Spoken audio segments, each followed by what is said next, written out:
मणिपुर एक बार फिर हिंसा की आग में जल रहा है। मणिपुर सरकार ने दंगाई को देखते हुए गोली मारने का आदेश भी दिया है। क्या है पूरा मामला, हम आज खास खबर में बताएंगे। लेकिन सबसे पहले नमस्कार, मैं हूं अंशु कुमार और आप देख रहे हैं प्राइम लाइव पर खास खबर।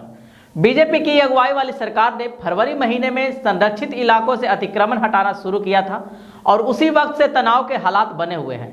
लोग सरकार के इस आदेश का विरोध कर रहे थे, लेकिन 3 मई से हालात बेकाबू होने लगा, क्योंकि 3 मई को मणिपुर हाई कोर्ट ने एक आदेश जारी किया कि वह 10 साल पुरानी सिफारिश को लागू करे, जिसमें गैर जनजाति मतई समुदाय को जनजाति में शामिल करने की बात कही गई थी। खबर शुरू करने से पहले मैं आपको मणिपुर की जातीय संरचना के बारे में बताता हूँ। मणिपुर एक फुटबॉल स्टेडियम की तरह है, जिसमें इम्फाल वैली बिल्कुल सेंटर में प्ले फील्ड की तरह दिखता है और चारों तरफ से पहाड़ियां आपको गैलरी की तरह दिखेंगे। यहाँ 4 हाईवे हैं, जिसमें से 2 इस प्रदेश की लाइफलाइन है। यह दोनों हाईवे मणिपुर को बाकी देश दुनिया से जोड़ते हैं। मणिपुर में 10% भूभाग पर मैतेई समुदाय का दबदबा है। मणिपुर में यह दबदबा इसलिए है क्योंकि पूरी आबादी में 64% से अधिक की हिस्सेदारी मैतेई समुदाय की है।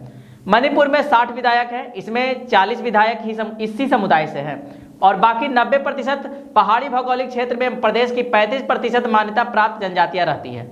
वही मतई समुदाय का एक बड़ा हिस्सा हिंदू है और बाकी मुस्लिम।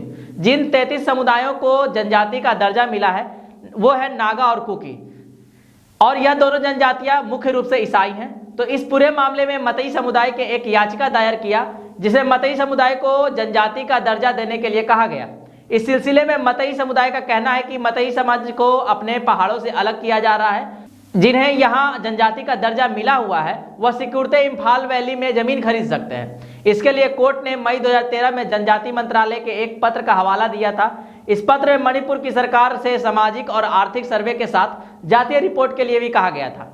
Schedule tribe demand committee of Manipur यानी STDCM 2012 से ही मतई समुदाय को जनजाति का दर्जा देने की मांग कर रहा था। याचिकाकर्ताओं ने हाईकोर्ट में यह दलील दी कि 1949 में मणिपुर का भारत विलय हुआ था, लेकिन उससे पहले मैतेई को यहाँ जनजाति का दर्जा मिला हुआ था और मैतेई को जनजाति का दर्जा इस समुदाय उसके पूर्वजों की जमीन, परंपरा, संस्कृति और भाषा की रक्षा के लिए जरूरी है। STDCM ने कहा था कि मैतेई को बाहरियों के अतिक्रमण से बचाने के लिए संवैधानिक कवच की जरूरत है।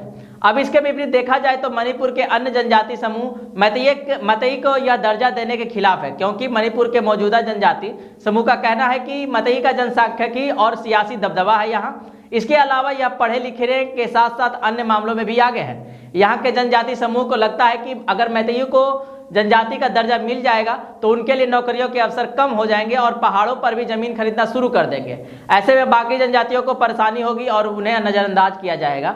All tribal students union Manipur का कहना है कि मतई समुदाय की भाषा संविधान की 8वीं अनुसूची में शामिल है और इनमें से कईयों की अनुसूचित जाति, पिछड़ी जाति और इकोनॉमिकली वीकर सेक्शन यानी EWS का फायदा मिल रहा है। वही JNU यानी जवाहरलाल नेहरू यूनिवर्सिटी के लेक्चरर ने the politics of schedule tribe status in Manipur में लिखा है कि प्रदेश में मतई समुदाय का जनजाति का दर्जा देने की मांग एक सियासी खेल है।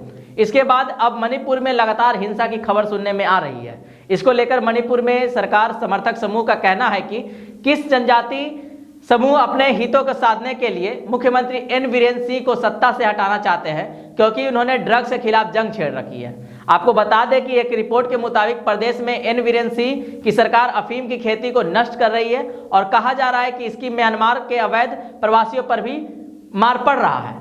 जिन्हें म्यांमार से जुड़ा अवैध प्रवासी बताया जा रहा है वे मणिपुर के कुकी जोमी जनजाति से ताल्लुक रखते हैं। कहा जा रहा है कि सरकार यह सरकारी जमीन पर अफीम की खेती करने से रोक रही है। इसको लेकर पहला हिंसक विरोध प्रदर्शन 10 मार्च को हुआ था, जबकि कुकी गांव से अवैध प्रवासियों का भी निकाला गया था। अब इस प्रदेश के अधिकांश जिलों में कर्फ्यू लगा दिया गया है। हालात को नियंत्रित करने के लिए सेना और असम राइफल्स के जवानों को भी तैनात किया गया है। बुधवार से पूरे राज्य में मोबाइल इंटरनेट सेवाओं का तत्काल प्रभाव से 5 दिनों के लिए निलंबित कर दिया गया है। हालांकि सोशल मीडिया पर इस व्यापक हिंसा को लेकर जो तस्वीरें और वीडियोस शेयर किए गए हैं उनमें कई जगह घरों को आग में जलता हुआ देखा जा सकता है। एक वीडियो में कुछ लोगों को चूरा चांदपुर में हथियारों की एक दुकान तोड़कर बंदूकें लूटते देखा जा सकता है। मीडिया में चल रही खबरों के अनुसार अब तक इस हिंसा में कम से कम 3 लोगों के मारे जाने की आशंका जताई जा रही है।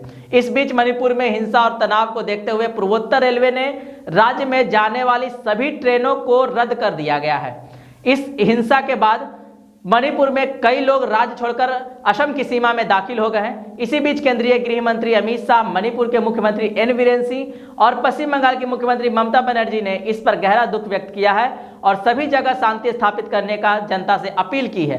वहीं ममता बनर्जी ने कहा है कि राजनीति और चुनाव इंतजार कर सकते हैं, लेकिन हमारे खूबसूरत राज्य मणिपुर को बचाना प्राथमिकता होनी चाहिए। इस पर मशहूर बॉक्सर मैरी कॉम ने एक ट्वीट में आगजनी की और कुछ तस्वीरें साझा करते हुए प्रधानमंत्री नरेंद्र मोदी और गृह मंत्री अमित शाह को टैग किया है और लिखा है कि मणिपुर जल रहा है, कृपया मदद करें। आज की वीडियो में बस इतना ही। मिलते हैं बहुत जल्द अगली वीडियो में।